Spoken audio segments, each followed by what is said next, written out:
Welcome to film Jalsa. This is Shraddha. మనందరం ఎప్పుడెప్పుడా అని చాలా ఈగర్గా ఎదురు చూస్తున్న ఫిలిం పుష్ప పార్ట్ 2. ఇక వరల్డ్ వైడ్గా కూడా ఈ సినిమా చాలా మంచి క్రేజ్ని అయితే సంపాదించుకోవడం జరిగింది. ఇక చాలా డేట్స్ని పోస్ట్పోన్ చేసుకున్నప్పటికీ ఇక చివరికి డిసెంబర్ 5th ఈ సినిమాని రిలీజ్ చేయబోతున్నాము అని చెప్పేసి మూవీ మేకర్స్ అయితే అఫీషియల్గా అనౌన్స్ చేయడం అయితే జరిగింది. ఇక ఇప్పటి వరకు షూటింగ్ జరుగుతూనే ఉంది. ఇక లేటెస్ట్గా అందినటువంటి అప్డేట్ ఏంటి అంటే నవంబర్ 27th ఇక పుష్ప పార్ట్ 2 షూటింగ్ అయితే కంప్లీట్ చేసుకున్నాము అని చెప్పేసి డైరెక్టర్ సుకుమార్ అయితే అఫీషియల్గా అనౌన్స్ చేయడం అయితే జరిగింది. ఇక కేవలం 10 రోజులు మాత్రమే మిగిలి ఉంది రిలీజ్కి.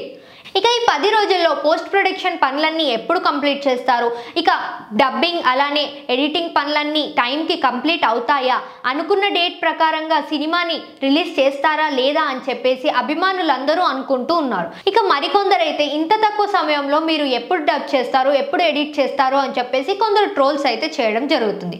ఇక మరికొంతమంది అభిమానులు అలానే మీమర్స్ అందరూ అయితే మీరు ఈ 3 years ఏం చేశారు అని చెప్పేసి సోషల్ మీడియాలో ట్రోల్స్ చేయడం అయితే జరుగుతుంది.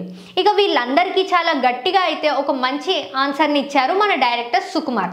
అనుకున్న డేట్ ప్రకారంగా డిసెంబర్ 5th పుష్ప పార్ట్ 2 చాలా గ్రాండ్గా రిలీజ్ చేయబోతున్నాము అని చెప్పేసి చెప్తున్నారు మన డైరెక్టర్ సుకుమార్. ఇక ఈ న్యూస్ని తెలుసుకున్న అల్లు అభిమానులందరూ చాలా ఎక్సైటింగ్గా పుష్ప పార్ట్ 2 కోసం ఎదురు చూస్తున్నారు.